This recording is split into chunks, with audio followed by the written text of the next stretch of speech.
Today, I've traveled back to the Chicago metro area to take a look at the Spring Hill Mall in West Dundee, Illinois. I recently made a video on the nearby Stratford Square Mall. I'll be sure to put a link in the description box below or a card at the end of this video so that you can go check it out. I think it'll be interesting to compare the two malls and see what impact they had on each other as far as succeeding or failing. The Spring Hill Mall would be developed by the Hallmark Development Company, which at the time was owned by Sears Roebuck & Company.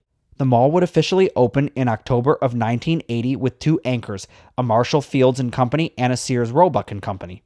Originally, a Carson Perry Scott was scheduled to open as the third anchor in the location that is now anchored by Kohl's, but the deal was originally canceled.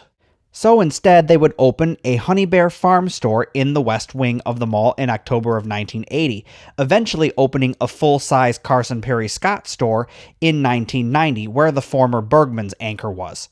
As we approach the main center court of the mall, I wanted to pause for a moment and just take in all the sights and sounds of this amazing mall fountain. Now, I've been told that the nearby Stratford Square Mall also had a very amazing, impressive fountain, but I've yet to see it. Unfortunately, that one was removed a number of years back, but this fountain is still here in all of its glory. It's amazing. I just love it, and I love how they have all the seating here so you can just sit down and enjoy. So leave a comment down below. What do you think about this amazing fountain? I'd have to say this is one of the more impressive fountains that I've seen in all the malls that I've traveled to over the years.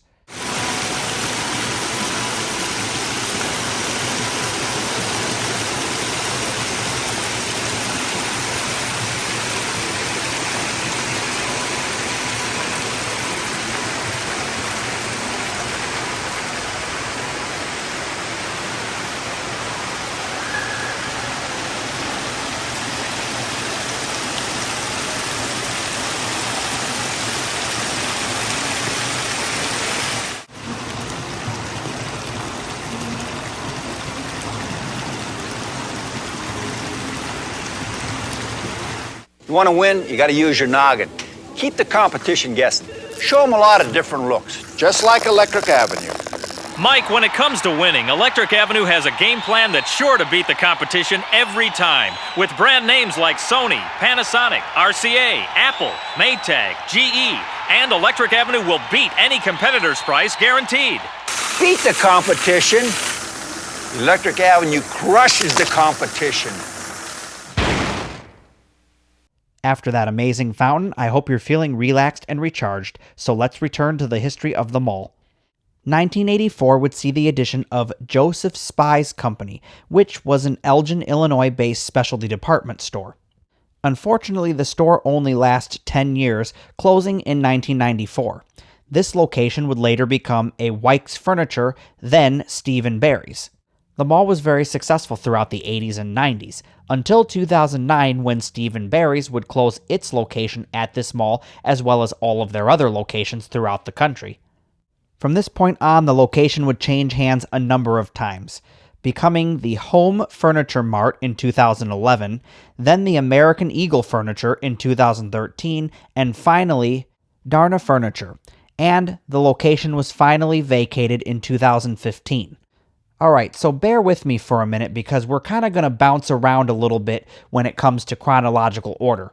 You see, when doing these mall videos, I've always kind of questioned whether I should do everything in chronological order from start to finish, or whether I should do like each anchor store chronologically, like, you know, Macy's became this and then it became that and then it became this and then it closed in such and such a date, or whether I want to do like the whole entire like Kohl's came, and then Macy's came, and then, you know, you get the picture at any rate.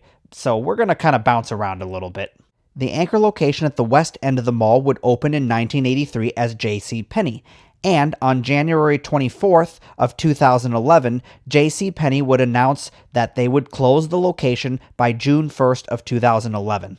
Alright, so now it's time for rapid fire time. These are all stores that came and went that were either located inside the mall or adjacent to the mall property in the area.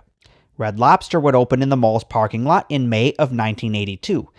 Jewel Osco, a grocery store, would be located nearby the mall and open on June 30th of 1992.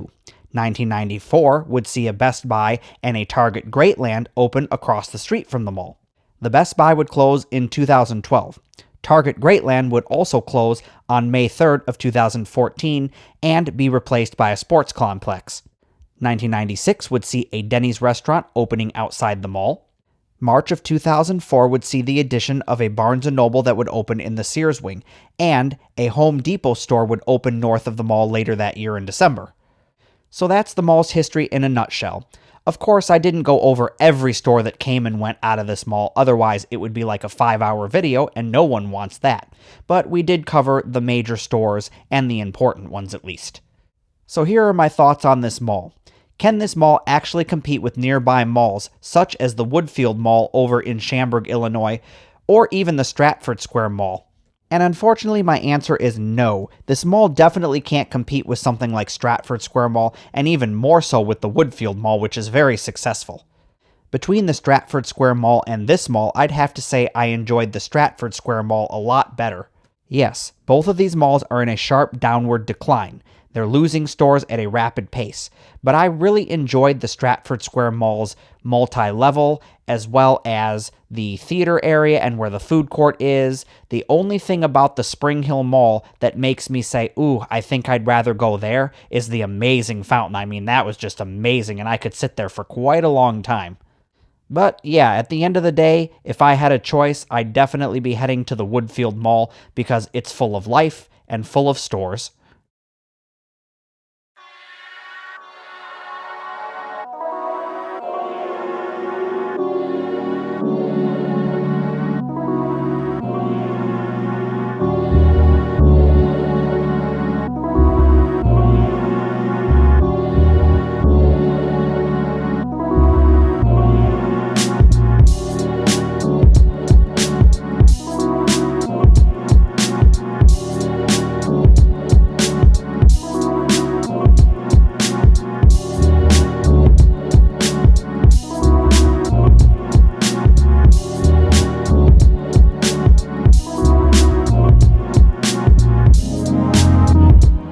A big thank you to everyone who supports the work I do over on Patreon. Learn more at the end of this video or in the description box below.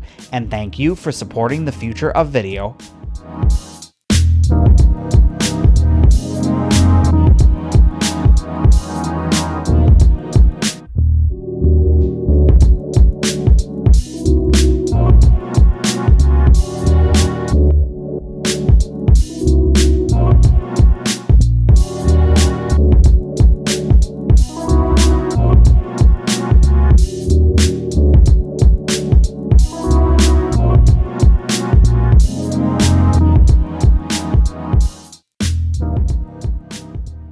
Do you love dead and dying retail as well as urban exploration and malls? Then you need to check out the Patreon link on the screen and in the description box below for member-exclusive content as well as ad-free content. Oh, and while you're at it, click on one of the videos on screen for more amazing dead mall content and urban exploration, and I'll see you on another episode of Urbex.